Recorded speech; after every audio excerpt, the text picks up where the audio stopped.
travel with your blingy pillow. Make it happen. It's already done, yeah.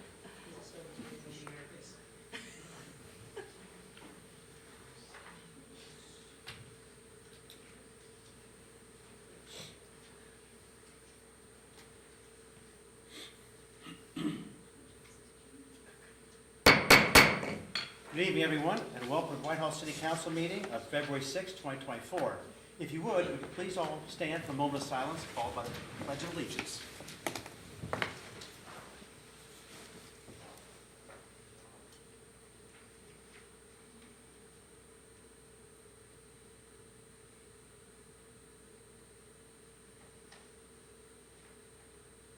Thank you. I pledge allegiance to the flag of the United States of America and to the republic for which it stands, one nation under God, indivisible, with liberty and justice for all. Ms. Aug, would you please call roll? Dixon, Present? Elmore, present. Morrison, Present. Peck, Present. Smith, Present. Harkar, Present. President Pollard. Present. Before I get into the agenda for this evening, I'd like to let everyone know that council had planned on making an appointment for the Ward 4 seat this evening. Will not be doing so due to the fact that we unintentionally missed the window in which to act, which was 30 days from the vacancy. As council president, I take responsibility for this oversight. With the appointment now out of our hands, this responsibility by charter transfers to the mayor. Thank you.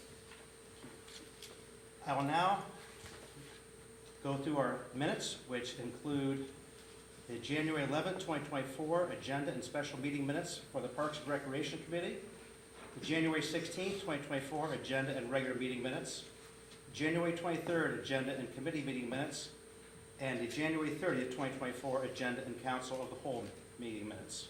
President Potter, I would like to make a motion to approve the minutes. Second. There's been a motion by Mr. Dixon, second by Mr. Morrison for the approval of the minutes. Is there any discussion? Ms. Aug, please call roll. Dixon, Yes. Elmore, Yes. Morrison, Yes. Peck, Yes. Smith, Yes. Harkar. Yes. The minutes have been approved. This evening, we have a special presentation from Mayor Michael Bivens and a proclamation for Black History Month. Thank you, Mr. President, members of council. Before I begin this presentation, I would like to acknowledge Commissioner Erica Crawley, who came out this evening, as well as Superintendent Sheree Wells and School Board Member Lorraine Lacey, who is also here in the council chambers. And before we do the Black History Month proclamation with these great young people, I would also like to acknowledge that this is also American Heart Month. As you know, heart disease is one of the #1 preventable diseases in the United States, taken care of easily with healthy lifestyle, at least 150 minutes a week of activity, and it is the 57th year, so I want to be inclusive and acknowledge that for any American that's dealing with heart disease. It is something that is really serious, and I don't want to overlook that. But let me talk to you tonight about something that we're going to do, which is the first ever in the city of Whitehall, which is the proclamation for Black History Month, but this year we're going to do it a little different. As you know, Black History Month dates back to 1926, when Carter G. Woodson, notwithstanding the fact that he's a member of Omega Psi Phi, invented Negro History Week, which was to correspond with the birthday of Abraham Lincoln, which is the second week of February, February the 12th. And so it's been in the United States since that time, but this year for the city of Whitehall, I thought, wouldn't it be a great idea to be a lot more inclusive, and to ask the students of Whitehall Yearling High School if they would help me draft the proclamation this year. So I just did what I always do. I just leap out and I asked Superintendent Wells, hey, what do you think about this idea? Do you think that we could put this together? And she did the clarion call in the school, and then all of a sudden, just out of nowhere, magically, these beautiful young people appeared, and we literally sat down for over an hour yesterday while I listened to what they would want to put in a proclamation to acknowledge Black History Month. And the words that will be read tonight came from that discussion, right? So, how we're going to do this is we're going to read the proclamation together. I also let them know that not only are we going to read the proclamation together, their names are also going to appear at the end of the proclamation. And before I begin, State Representative Latina Humphreys is here as well, so I want to acknowledge her. So if you all can come up, remember, you are not to be nervous. This is your proclamation. You helped me do this. So how about I stand here in the middle, 2 and 2 on each side. And here's how we're going to do it. I'm going to read a line. I'm going to read one. You're going to read one. You're going to read one. And we're going to get through it. Okay? So here's how it starts. Proclamation. Whereas the city of Whitehall celebrates the tremendous contributions of Black Americans to our country and city and embraces that Black history is American history. The city recognizes the many notable contributions that Black culture and its people have made to our community and the nation. Y'all remember when we talked about that? Yeah. All right. All right. Whereas Black Americans have played significant roles in the history of Whitehall's economic, cultural, spiritual, and political development while working tirelessly to maintain and promote their culture and history. And Whereas since 1947, the city of Whitehall has developed, encouraged, and promoted Black-owned businesses, each of whom are amazing to its citizens and students, and which of all deserve special recognition. And Whereas in 1976, Black History Month was formally adopted to honor and affirm the importance of Black history throughout our American experience, which dates back to 1,000 years and includes some of the greatest, most advanced, and innovative societies that we can all draw inspiration from, creating an interwoven braid to the success and prosperity of our nation. Whereas in 2024, we seek to close the racial gaps in education and economic opportunity, deliver equal justice under the law, and promotion of effective and accountable community policy that advances public trust, safety, and legislation to make lynching a federal hate crime and Emmett Till's name. And Whereas we cherish knowledge of the amazing contributions of our Whitehall Yearly High School Band, Jazz Band, Cheer, and also how Black culture can strengthen the insight of all our community members regarding the issues of human rights, the great strides that have been made in the crusade to eliminate the barriers of equality for minority groups, and the continuing struggle against racial discrimination and poverty. And whereas because of their determination, hard work, and perseverance, Black Americans have made valuable and lasting contributions to Whitehall and our state, achieving exceptional success in all aspects of society, including business, education, politics, science, athletics, and the arts. And whereas Black Americans have remained resolute in the resistance, demanding respect, representation, and desiring to create progress at the local, state, and federal level. And Whereas Black Americans living and working in Whitehall from time of legalized slavery to its foundation into present day will remain committed to live freely and equally into the press of the city to make manifest an equitable Whitehall where race is not a determining factor of outcome. Okay. And here's how we'll do this together. Now therefore I, Michael T. Bivens, Mayor of the City of Whitehall, along with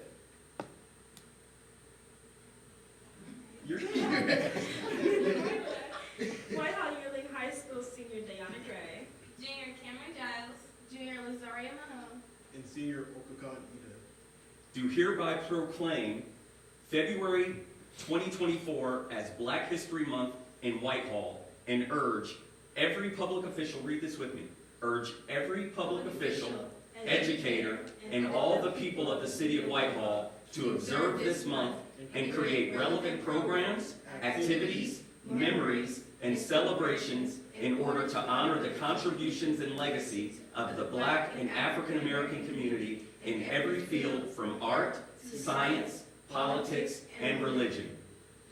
Thank you.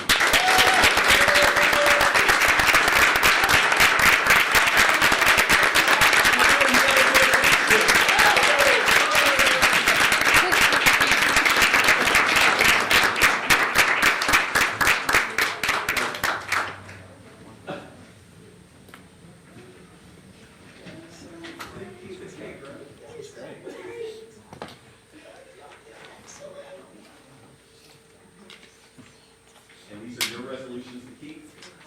And they are going to start a club here soon, right? All right.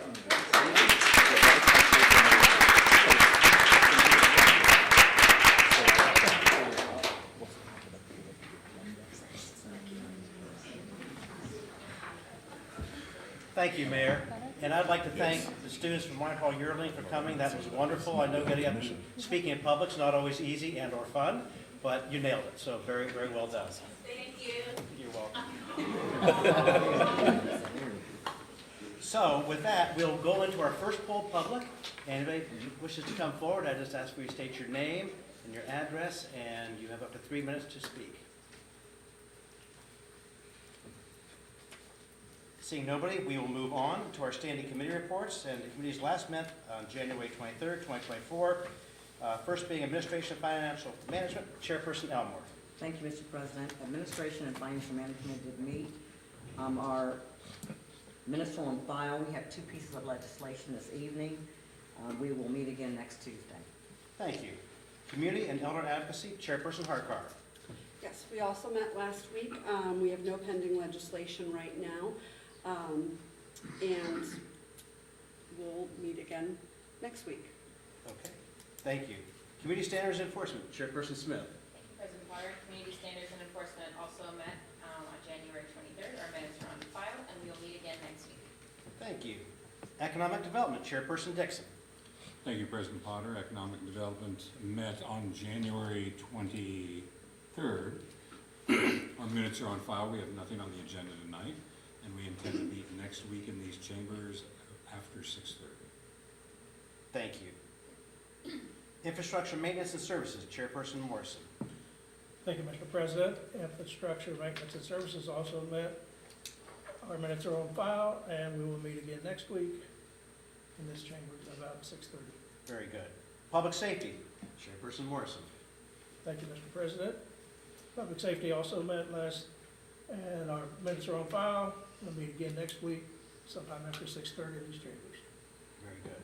Parks and Recreation, Chairperson Hack. Thank you, Mr. President. Park and Recreation met January 23rd. Our minutes are on file. We have no drafts or pending legislation on the agenda tonight, and we will meet again this coming Tuesday sometime after 6:30. Thank you. This brings us to our officials' reports. Mayor Bivens. Thank you, President Potter, members of council, and everyone that's decided to stay this evening. I'm so excited that you're here. Officially from the mayor, I have decided, pursuant to the charter, based upon the individuals that you interviewed, pursuant to your charge to interview those representatives in Ward 4, I've decided to appoint Devin Brown as your new Ward 4 representative for council. He, as you know, he's out of town, so he will return on Friday. He has decided to be sworn in at City Hall this Sunday at 2 p.m. So any member of the community that wants to come out and see that swearing in, we will do that here at City Hall, and he will be sworn in and then be seated next Tuesday. But Devin Brown is your new Ward 4 council representative. That being said, Wednesday, which is Wednesday, February the 14th, we are going to be celebrating Valentine's Day. And what we're doing this year in collaboration with the Whitehall Community Celebration Association is we have invited any individual to share their love story. The goal is to highlight the longest married couples in the city of Whitehall. And let me say this, so far, we've got some very, very, very, very, very, very seasoned marriages in the city of Whitehall. But one of them I want to highlight because they're actually a baby compared to some of the marriages that have been submitted is Mike and Sherry Brown. Mike and Sherry Brown have been married for 59 years.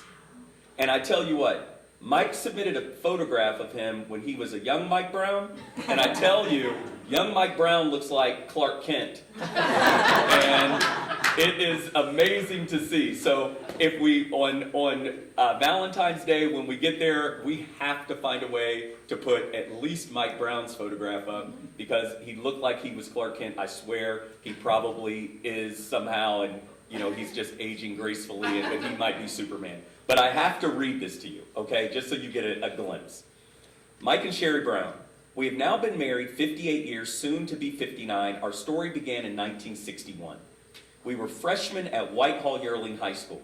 She sat behind me in freshman homeroom. We talked, we laughed, and discussed all of the happenings in high school.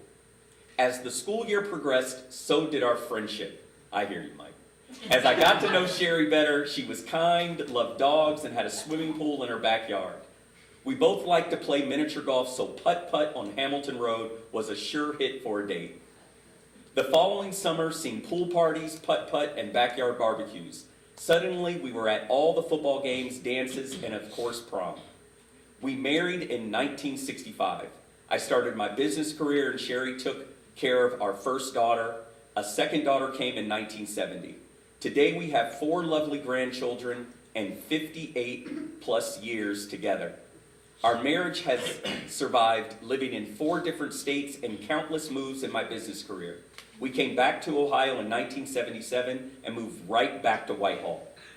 Our love of family, community, and Whitehall has been the magic of our love story for each other for all these years. Isn't that great? This is just one of the stories, and we have several, and we're going to highlight them on Valentine's Day, which is coming up soon. So if you have any additional stories or you want to submit them, Joy, you are not allowed to share our story. We are exempt from this process. You can go online. You can go online and submit your story, and we will do our best to celebrate every single love story and marriage that wants to be celebrated on Valentine's Day. So we'll see you then.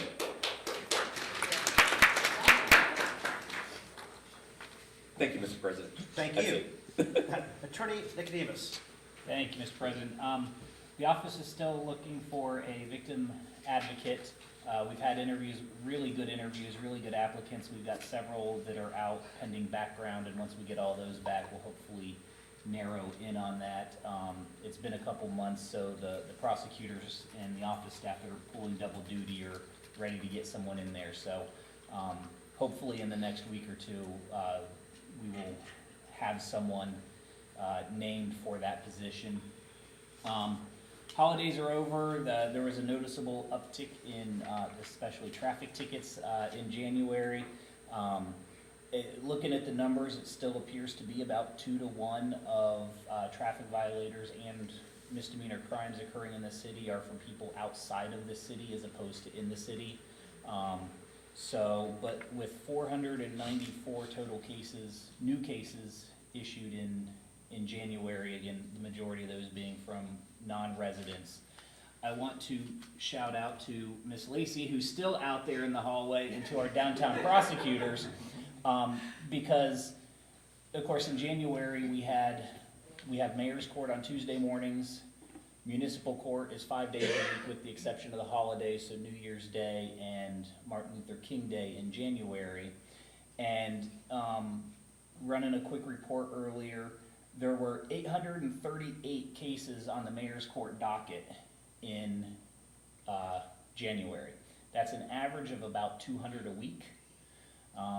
Downtown, there were 579 cases. So our 2 prosecutors downtown were scheduled to be in court 579 times. That's about an average of 144 a week. So the cases keep adding up and our dockets keep getting bigger, but we keep plodding along. So thank you, Ms. Lacey, for helping us keep Mayor's Court moving along smoothly. Thank you very much, Mr. City Attorney, appreciate it. Yep. And that is all I have unless anybody has any questions. Thank you. City Auditor Quinzel is not with us this evening, which brings us to Director of Public Service, Thomas. Thank you, Mr. President. I would just like to piggyback on Mayor Bivens. Please submit your love stories to us. You can go on our Facebook. You can submit a message there. The email address is also on our Facebook. It can be you, it can be anyone you know, your family, your friends. So please submit those. We'd love to have them. Mayor and I were like in tears today reading over these stories. Very, very cool. So please submit those. My only other thing is I am requesting approval of ordinance 007-2024 today. That is so that we can fund a new community affairs specialist, which we are in dire need here. We have some really awesome ideas for that person that I think is going to really add value and really support our vision and our mission in the city of Whitehall. So that is all I have. Okay, Thank thank you. you. Director of Public Service, Greg is not with us this evening. Brings us to Treasurer Alexander. Amen. Thank you, Mr. President, members of council. Thank you to all of our guests this evening. I do not have an official report tonight, but I would like to ask for favorable consideration for ordinances 7 and 8, 2024. And to take a moment of personal privilege, I would like to acknowledge my cousin in the room, Lauren Alexander, who is a senior at Whitehall Yearling High School and Fairfield Career Center. And she's currently interning. And she's currently interning with our police department. So thank you for coming out. Very cool.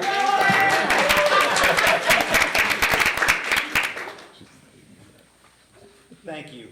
The following official reports have been filed in the council office since the last meeting, and that include the treasurer's investment reports for December 2023, the treasurer's activity by fund report for December 2023, and the treasurer's fund reconciliation report for December 2023. Under communications, petitions and claims, we have 4 items this evening. First is notice from the Ohio Division of Liquor Control for a new D3A license for Asher Burr Behila, and again, I'm butchering that, DBA Mini Ethiopian Coffee House and Carryout, 195 and 201 South Hamilton Road, Whitehall, Ohio, 43213. The next is the notice from Ohio Division of Liquor Control for the transfer of a C1, C2, and D6 license from Amberwolf, 578 South Yearling Road, Whitehall, Ohio, 43213, to A&A Sunoco Petroleum Inc., 4600 East Main Street, Whitehall, Ohio, 43213. Mr. DeCondurvis, did you have anything you want to say on that? Yes, thank you, Mr. President. On that one, that is a transfer. That license is currently in safekeeping. Back in it belongs to 578 South Yearling. They are attempting to transfer it to the Sunoco on Main Street. Back in 2017, the city objected to the renewal permit based on some Ohio liquor control investigations that were going on there. I can't find a current permit for them, so this is another way for someone to get a permit. That said, from what I can tell, it is not the same owners. They are different names, they are registered differently. The person that is associated with this new company appears to have a couple of smoke shops and another business mostly located in Grove City. But that address, that Sunoco, has previously been denied by the city for a permit, or we've at least objected to it. So I just wanted to make sure council was aware of that in case you wanted to object to it. If you don't, it's fine. I don't know of any current ongoing problems at that address, just that historically we had one, but again, it does appear to, at least on paper, be a different owner than we previously had the problems with. Do we know how long this previous owners had the establishment? The business was set up for the A&A name last year. Several of his businesses were set up last year, though a couple of them are a little bit older. Other than being in Grove City, I couldn't find a connection to the old owner. Doesn't mean there isn't one, but I couldn't, in searching on it, find any connection there. No outstanding complaints under the current owner? Not that I know of, and not that I was able to see online, so yeah. Did you check with City of Columbus? I did not check with the city of Columbus. Again, just getting some of the information, because it was just yesterday I was able to talk to a liquor control agent with regards to the transfer and what they were attempting to do. Most of the other businesses are in Grove City though, but I didn't see anything in quick searches online. And could you give a quick explanation as to what a C1, C2, and a D6 is, so the public would understand that? Those, and I don't do liquor law, but C1, C2, C3s, and Ds are your different distribution licenses, when you can sell and what you can sell. Off the top of my head, I can't tell you what each one of them is, because it's a highly specialized area, but I would imagine since it's a gas station, those are gonna be your beer and wine sales, potentially. D might be a liquor sale license. Okay, thank you. So C1 will, according to how the fund, C1 is a permanent allows for carry-out only beer sales. C1's carry out only? Yeah, it says carry out only beer sales until 1 AM. C2 allows for carry out only sales of wine and prepackaged, low-proof mixture beverages until 1. And D6 isn't on here, sorry. But that Okay. was just a quick Is that the search. Sunday sale? I think that is maybe the Sunday sales. Yeah, but- We were That looking was at a search on Ohio Okay. government website. Thanks. Thank you, sir. Mhm. Agenda for the February 1st, 2024 Planning Commission meeting, and the last item is the minutes for the January 4th, 2024 Planning Commission meeting. Ms. Aug, would you please call roll as to whether each member of council is given a copy of each item of legislation listed on the agenda prior to the meeting, including any add-on legislation? Dixon, Yes. Elmore, Yes. Morrison, Yes. Peck, Yes. Smith, Yes. Hardikoff. Yes. Thank you. We are now going to accept, or I will accept any motions for amendments to the rules of procedure for council for the 2024-2025 term. And just so the audience knows, every 2 years, we review the rules of council, and we talk about it in committee, which we have. And so at this point, some recommendations were brought up in our meetings, and so now we'll take some action to formally move on any of those that council deems necessary. Mr. President, I'd like to make a motion to introduce, I'm not sure of the wording on this. Well, move for adoption. Move for adoption. Article 13, adding a section that reads, anyone who wishes to speak is required to sign in and include their name and city they reside in. Street addresses and email are optional. Second. There's a second. Okay, there's a motion by Mr. Dixon, seconded by Ms. Heck. Any discussion? Ms. Aug, please call roll. Dixon, Yes. Elmore, Yes. Morrison, Yes. Peck, Yes. Smith, Yes. Hardikoff. Yes. Okay, that has been voted favorably, and that will be added to the rules of council. Mr. President, I'd like to make a motion to amend and vote on Article 13, add a section that reads, any persons wish to address council who do not speak English and require interpretation services are asked to notify the clerk of council the Friday before the meeting, and every effort will be put forth to provide translation services. Thank you. I'm sorry, Smith. Smith, thank you. There's a motion by Ms. Heck, seconded by Ms. Smith. Is there any discussion? Ms. Aug, please call roll. Dixon, Yes. Elmore, Yes. Morrison, Yes. Peck, Yes. Smith, Yes. Hardikoff. Yes. Okay, that too shall be added to our rules of council. President Potter, I'd like to move to adopt Article 13, move the first poll public to after communications, petitions, and claims. Second. Okay, there's been a motion by Mr. Dixon, seconded by Ms. Elmore. On that, is there any discussion? Ms. Aug, please call roll. Dixon, Yes. Elmore, Yes. Morrison, Yes. Peck, Yes. Smith, Yes. Hardikoff. Yes. That has been adopted and will be added to our rules of council. Anything further?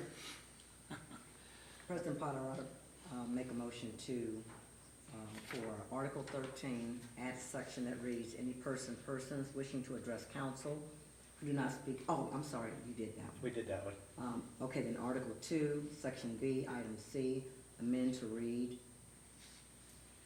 where any regular meeting of the council falls due on an election day, the council will meet the following day. Should a council meeting fall due to a legal holiday, council may meet in a regular session on the date to be set at the council meeting preceding the holiday. Second. There's been a motion by Ms. Elmore, seconded by Mr. Dixon. Is there any discussion? Ms. Aug, please call roll. Dixon, Yes. Elmore, Yes. Morrison, Yes. Peck, Yes. Smith, Yes. Hardikoff. Yes. That language has been adopted and will be added.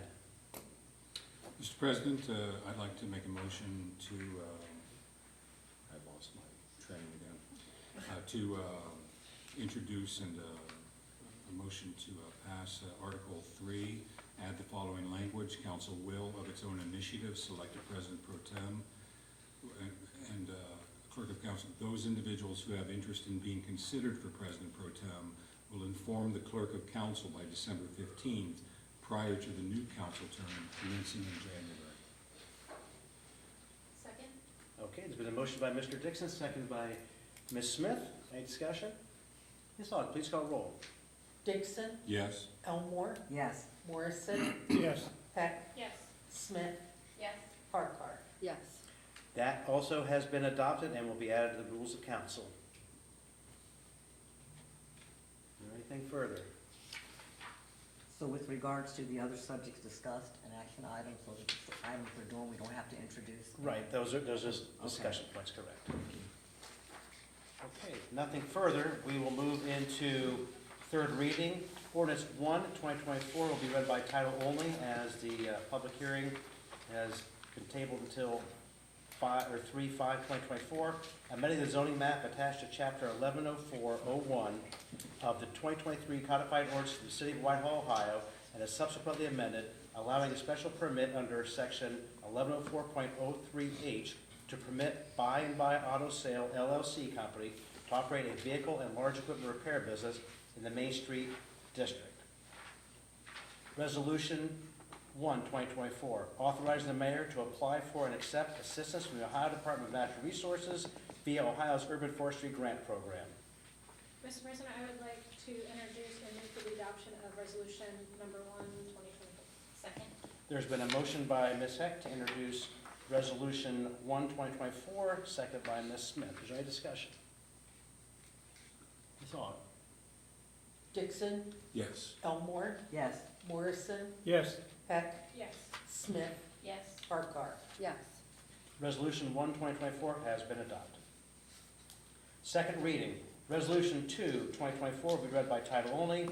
A resolution to adopt the solid waste management plan for the Solid Waste Authority of Central Ohio and declaring an emergency.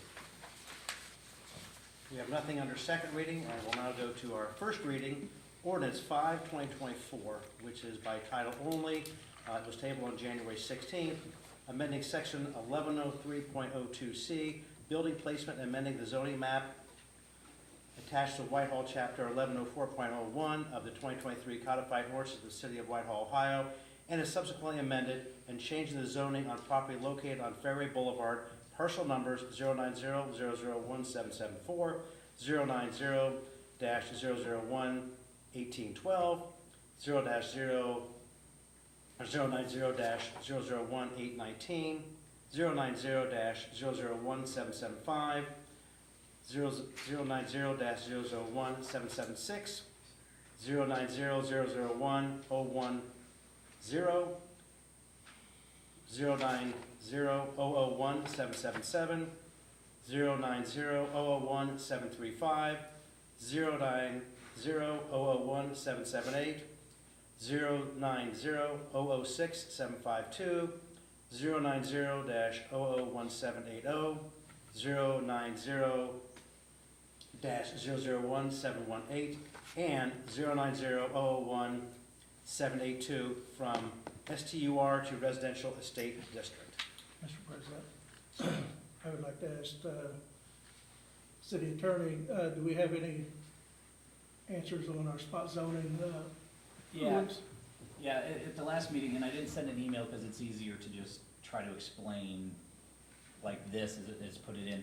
And the question was, what becomes a large parcel versus a small parcel is what I was asked to look into. And like most things in the law, there isn't an exact answer. There are cases where an 80-acre parcel owned by one person is determined to be a large parcel. But there are cases where 1.5 acre or 5 acre or 7 acres can be large parcels, but there are cases where they are small parcels. Because the context matters. It's not, so there isn't a bright line test to just say, well, if you're more than this acreage, it's a large parcel. If you're below it, you're a small parcel. It is one of many factors that the courts look at when determining whether a zoning change falls within what we call the spot zoning general umbrella of terms. So the surrounding area, how many parcels are being considered, what the size of the parcels in the area are all things the court looks at. So I can't give you well, if it's below, X number of acres, the courts are likely to say it's a small parcel and spot zoning, and if it's above this, it's going to be large, because it truly is a case-by-case determination as one of several factors for spot zoning.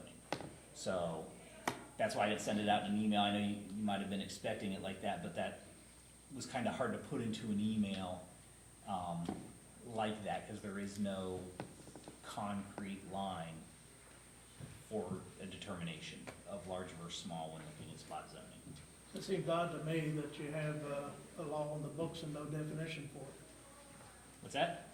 Seems odd to me that there's a law on the books about spot zoning, but you can't find specific explanation for it, Well, I can tell you or that, even a general. I mean, you gave us general here, but it just don't make any sense. We don't know, well, how do we know how to go forward with this piece of legislation without a definition? Well, I can tell you that the definition of spot zoning refers to singling out of a small area for discriminatory or different treatment from that accorded to surrounding land, which is similar in character. That is your definition of spot zoning. Small area is one of those many factors.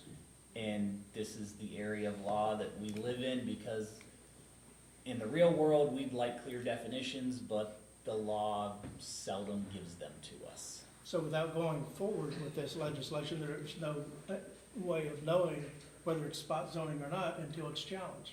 Is that what you're telling us? You can look at other cases to try to determine if it would be spot zoning or not. One in particular, there was a kind of a similar circumstance. Person bought 88 acres and wanted to build homes on them. That zoning required 2-acre lots, but the owner didn't want to build 44 homes on 2-acre lots. He wanted to build 44 homes on half-acre lots or 3/4 acre lots and have about a 40-acre nature preserve. They didn't rezone it, so he went through the variance process. And in the variance process, the trial court, and it got appealed on different grounds, they didn't challenge this, but there was trial court notes in there that zoning code that was followed was set to establish predictability so that owners could know what they could and could not do.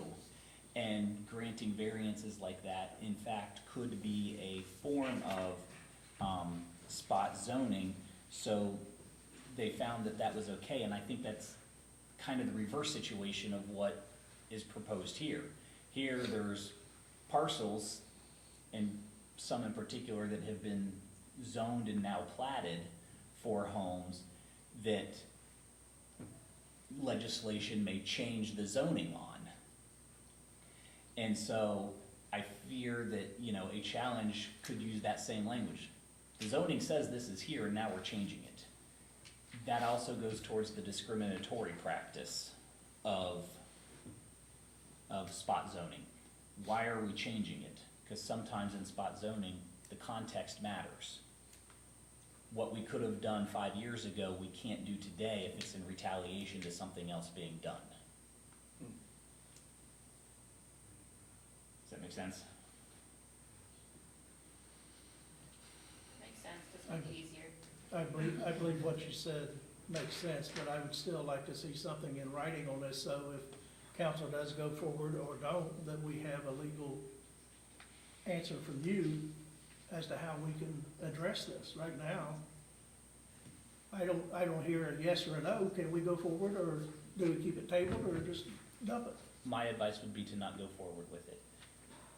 Under what circumstance? I mean, there's no definition for spot zoning, so how do we come to that conclusion? There is a definition for spot zoning, and one of the factors the courts look With at is, many variances. right, with why is this being done? Well, that's the variance I would like for you to address, so we would know what we're looking at here. You understand what I'm asking? you want, with regards to the changing of this after it's been filed?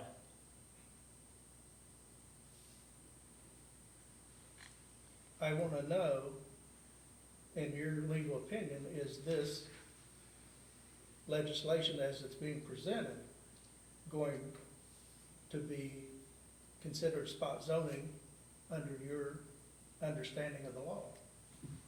And I've answered that, yes. I would like that in writing. I would as well, please. Okay. Thank you. Mr. President, Yes. I would like to make a motion to untable ordinance 5/2024, please. A second? There's been a motion by Mr. Dixon, seconded by Mr. Morrison to move ordinance 5/2024 from the table. Is there any discussion on the motion? Yes, Mr. President, I would like to say a couple of things. I had sent out an email to council and talked a little bit about this. I felt that this has been dragged out to a large degree over a large period of time needlessly, when I think the ordinance itself, the legislation, has the right certainly to move on down the process. And within that process, if people have objections or approvals or thoughts or discussion on how it can be changed, or maybe do this instead of this, et cetera, I think that it's only fair that the legislation is allowed to move through the process. And certainly, all of those things can happen during the process, but at the end of the road, which is the third reading, everyone on this council has the ability to say either yes or no, as is their prerogative. And I think that this legislation deserves that movement towards that. And if it fails, if during discussion about any matters we find that I'll either withdraw it or find a different way to put it or whatever else, I think it's only fair that this legislation gets its due. And I just wanted to say that. Thank you. Mr. President, I'd like to address. I believe it should still stay tabled, or if not, die on the table. And the reason being is that zoning was already approved in 2000, last year in 2003, to introduce this type of legislation which lists specific parcels based upon the city attorney's interpretation and the reading of what is stated would, in my opinion, also, it seems discriminatory. It's after the fact. The question then becomes, why are we singling out certain parcels now and bringing forth new legislation, and what's the protective cover for doing so?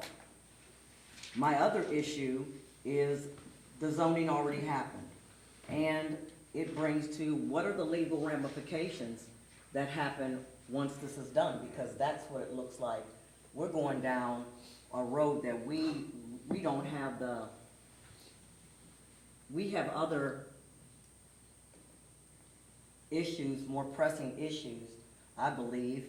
And not that this is not a pressing issue, but it is an issue that raises its head because there's an issue with people not wanting, or residents not wanting to have the Fairway Oaks developed.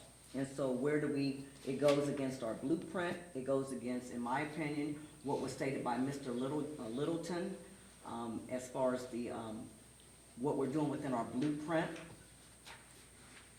I just believe it should stay tabled or die on the table. Thank you. Is there any other?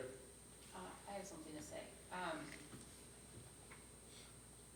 I have no issue with the concept. As you said, it should come up. We can make our voices heard, vote yes or no.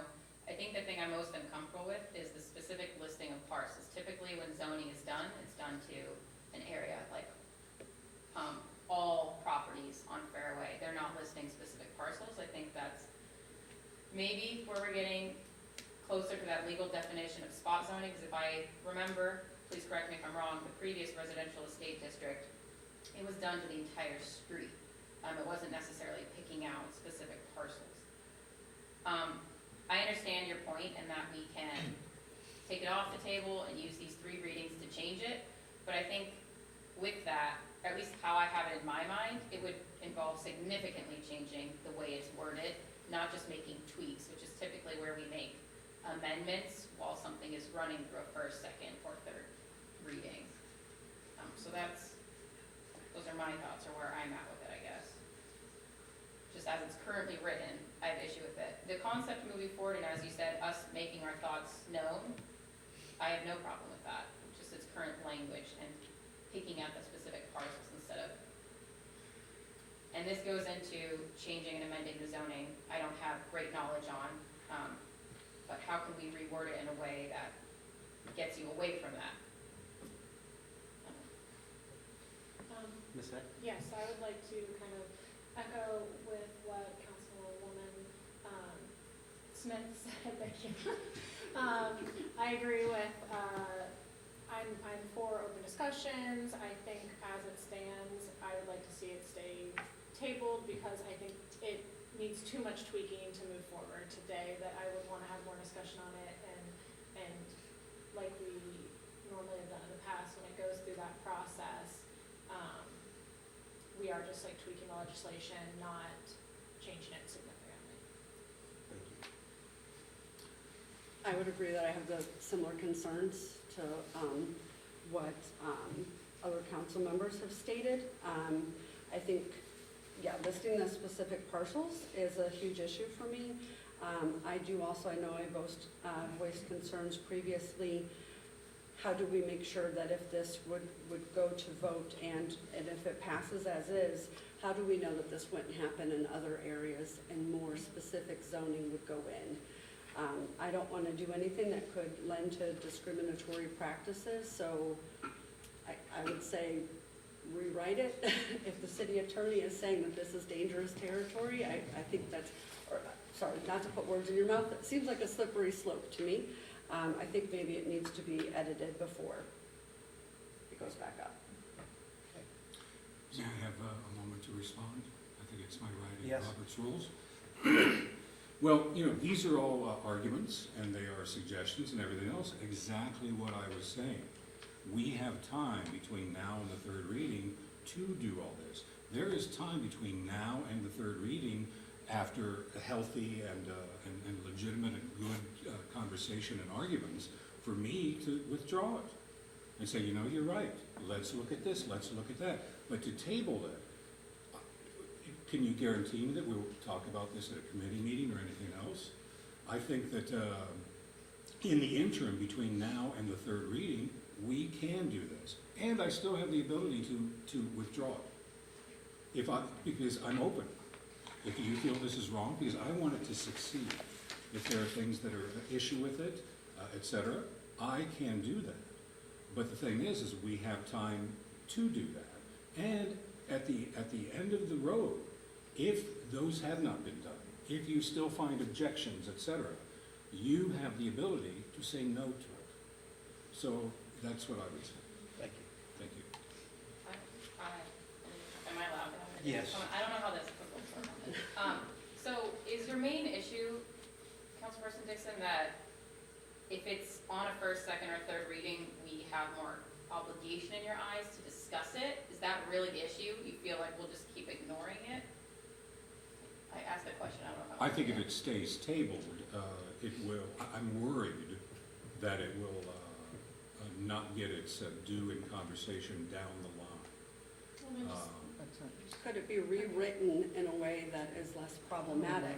Well, and brought back this is up? one of those things that we It's can the discuss and everything during the process between now and the 3rd reading. If nothing is done to convince those that have issues with it between now and then, you still have that absolute right to say no. I don't like it, I say no. Mr. Gutierrez? Yes, thank you, Mr. President.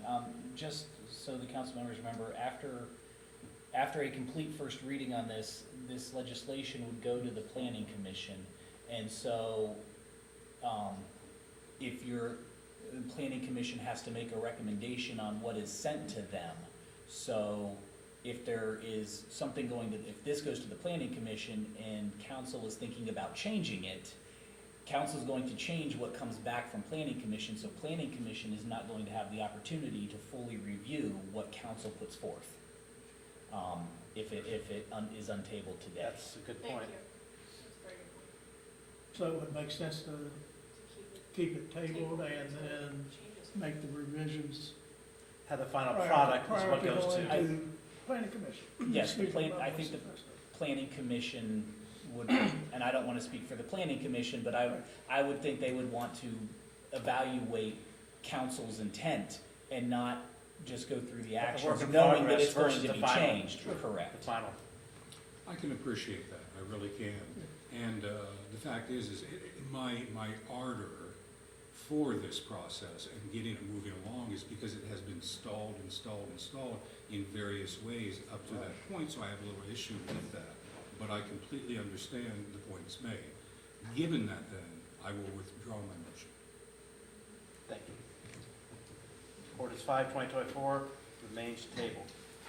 Ordinance 7, 2024, making appropriation in the amount of $65,000 from unappropriated monies in the General Fund 101 to Community Affairs Specials Expense Account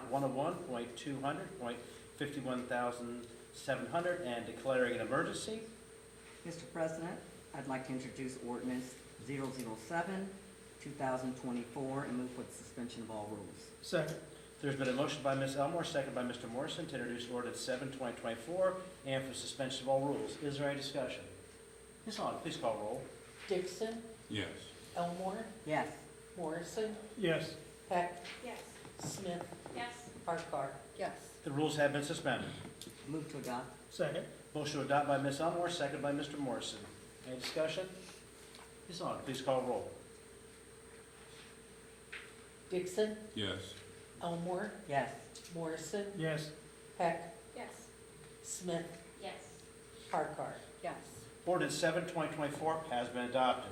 Our final piece of legislation this evening is 8, 2024, authorizing the mayor to apply for and accept a Bulletproof Vest Partnership, BVP, grant and advancing $12,650 for the Law Enforcement Trust Fund 241, the Bulletproof Vest Grant Fund 252, and making and approving a fund transfer in the amount of $12,650 from the Law Enforcement Trust Fund 241 to the Bulletproof Vest Grant Fund 252, and making appropriation of $25,300 from the Bulletproof Vest Grant Fund to the 2024 Bulletproof Vest Expense Account 252.000.55,000 and declaring an emergency. Mr. President, I'd like to introduce ordinance 008, 2024, and move for the suspension of all rules. Second. Thank you. There's been a motion by Ms. Elmore, second by Mr. Morrison, to introduce ordinance 8, 2024, and for suspension of all rules. Is there any discussion? Ms. Aug, please call roll. Dixon, Yes. Elmore, Yes. Morrison, Yes. Peck, Yes. Smith, Yes. Farquhar. Yes. The rules have been suspended. Mr. President, move to adopt. Second. Been a motion by Ms. Elmore, second by Mr. Morrison, for the adoption of 8, 2024. Is there any discussion? Ms. Aug, please call roll. Dixon, Yes. Elmore, Yes. Morrison, Yes. Peck, Yes. Smith, Yes. Farquhar. Yes. Ordinance 8, 2024 has been adopted. This brings us to our second full public of the evening, and again, the same rules apply. Ask everybody to please come forward, state your name and your address, and you have about 3 minutes. Seeing no one, I will move on to Community Day Board. Oh, I'm sorry. I'm just a little slow on the draw. Someday I'll make fun of you. You can do it now. Okay.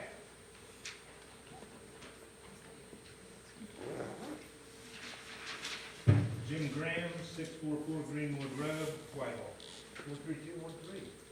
You know, I'm not sure where this Fairway Cliff stands right now. I know it went through the planning commission, the plot was, or the plat was approved and what have you.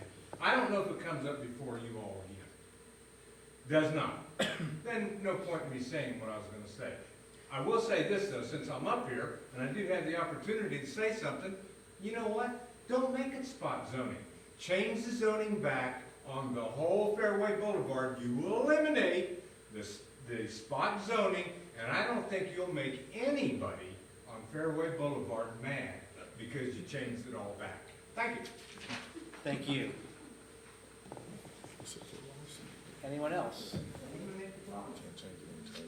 Well, then, now we'll move on to Community Day Board. Oh, sorry. They're still doing registration, Parks and Rec is still doing registration for soccer and T-ball until March 31st. You can go on our Facebook or onto the website and enroll. Thank you. Especially since you're our sole contributor. We'll now move on to poll council. Mr. Dixon. Thank you, President Potter. Thank you, everyone, for coming in tonight. Thank you for everyone watching at home from Facebook. Congratulations to the 4 students here from Whitehall Yogan High School. What a terrific thing. And thank you, Mayor Bivens, for inviting them to participate in that. It was very sweet. And happy Black History Month. You know, as I have said before, and many have, and I agree, Black history is American history, plain and simple. You know, I'm a gay man, and I have Gay Pride Month, but there are many people in this country, gay folks, men and women, who have also contributed to this country, and so it is all part of the American experience, and we all have made this country the place that it is. Of course, we fight the wrongs, et cetera, but that's always been my stance. So, God bless. Congratulations to the Browns on 59 years of marriage. They were married when I was a toddler. It's crazy. But I'm betting the Quinsels probably beat them, Mr. and Mrs. Quinsel. They've had a long run. I would like to finally say this. Last week we were tasked with interviewing and making appointments for the Ward 4 seat.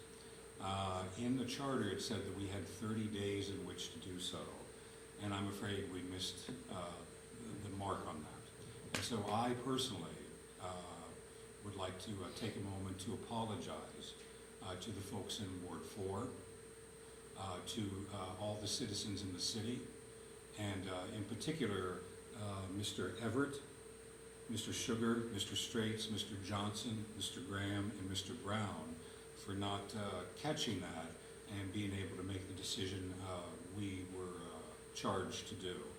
I take complete fault with that, with myself, and just want to sincerely apologize to everyone, and we'll try very hard in the future not to allow that to happen again. That is all I have. Thank you. Thank you. Ms. Elmore. Thank you, Mr. President. Thank you to all that are viewing, that actually came out to this council meeting.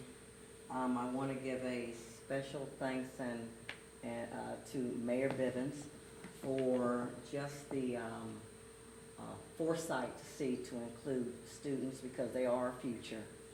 And Black history is history. I live it every day, every minute, every hour, every month, 12 days a month. 12 months out of the year. That's 12 days a month. Yeah, that too. And so for them to come up with a proclamation as stated in all the different ways they stated it, I just thought that was awesome. It was amazing. So congratulations to those students, to you for the collaboration in making sure that that was a partnership. Now that's in my opinion, true partnership. When I thought about what to say for Black History Month, I always look at, okay, who invented what and what should I say about them? But enough has been said about that. Because I think in your proclamation, you listed from the beginning to where we are today. And so it pretty much covers it. And I agree. Black history is American history. It is our history. And also I'd like to celebrate love. I believe that Jim and Marie are a part of that whole 60-something marriage. A blessing. That is truly a blessing for a union to be together for that long. That is true love, and that is a way you celebrate love. Congratulations to Mike and Sherry. and all the other couples that have endured a very long relationship. It speaks to just the patience, the love, the faith, and everything that 1 Corinthians 13 talks about. And that's the love chapter. Also, I want to recognize Health and Heart Month. I know people that are in my family that suffer from heart issues, and so to everybody that has friends, family, please recognize that month and do your due diligence to help them to get into shape, go meet their doctors, go to their appointments, and just stay diligent in their health.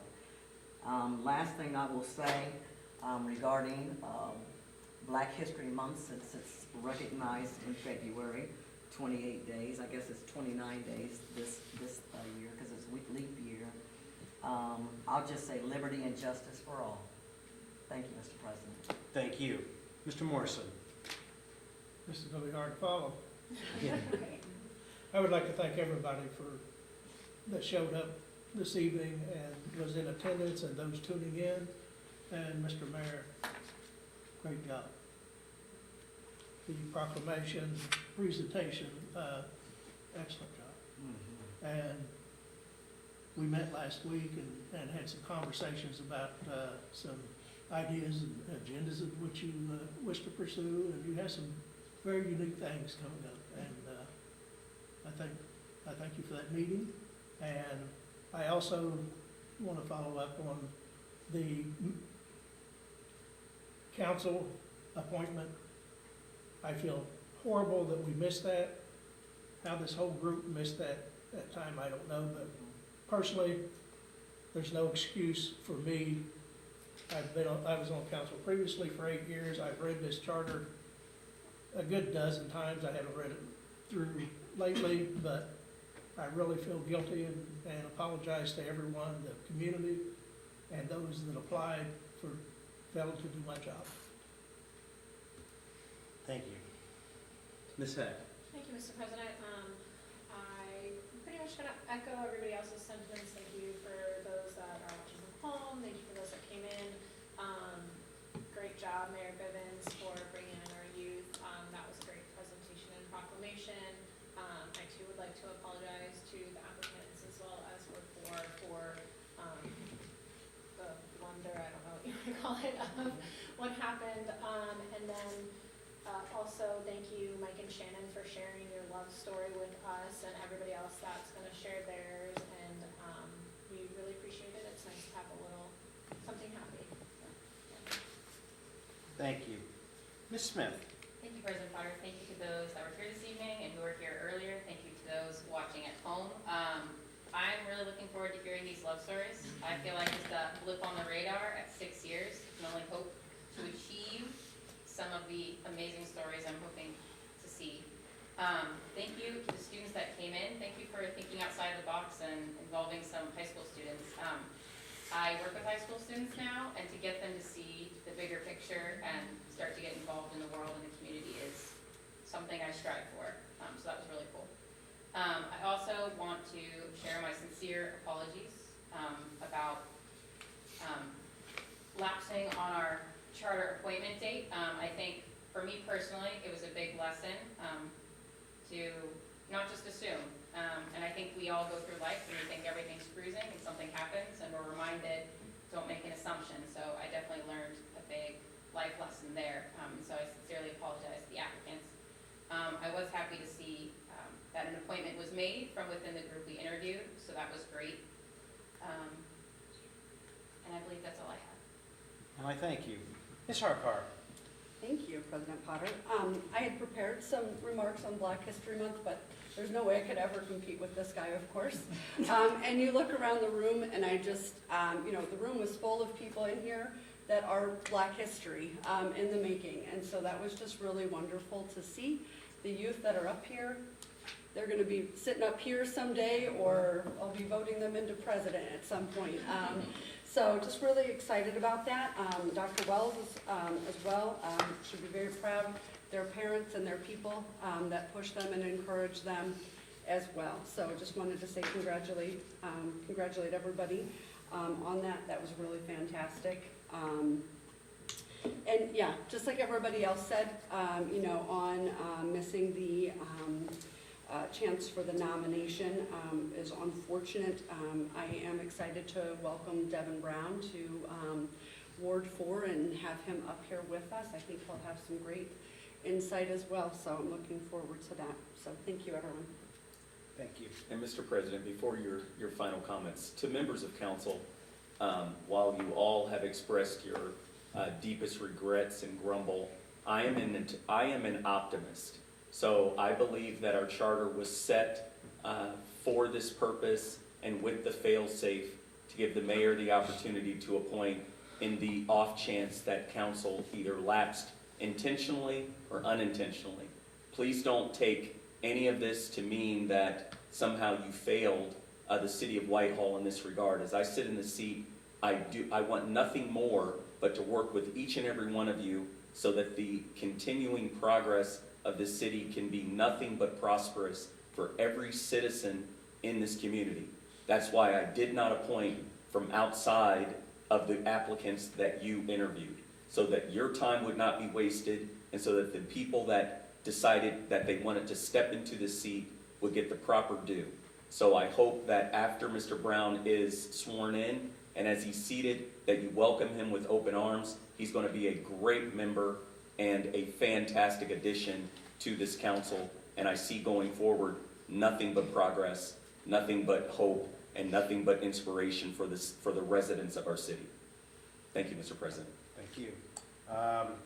And with that, again, everything's been said so eloquently this evening. The one standout for me was the proclamation this evening. I thought that was wonderful, the way it was executed, bringing the young people forward. As I made the comment to them, they did a wonderful job being up in public and speaking, because again, it's not an easy thing to do, but just a real sense of community and having them involved in actually reading it. They were part of that process, not just being read to. So I think that was just very well executed. I'd also like to thank everybody for watching, and that is all I have. Mr. President, I'd like to make a motion to adjourn. Come on, folks. Second. Thank you. There's been a motion by Mr. Dixon, second by Ms. Heck to adjourn. Is there any discussion? Ms. Aug, please call roll. Dixon, Yes. Elmore, Yes. Morrison, Yes. Peck, Yes. Smith, Yes. Hartsock. Yes. And we're adjourned at 8:07. That was awesome, right? I'm not sure.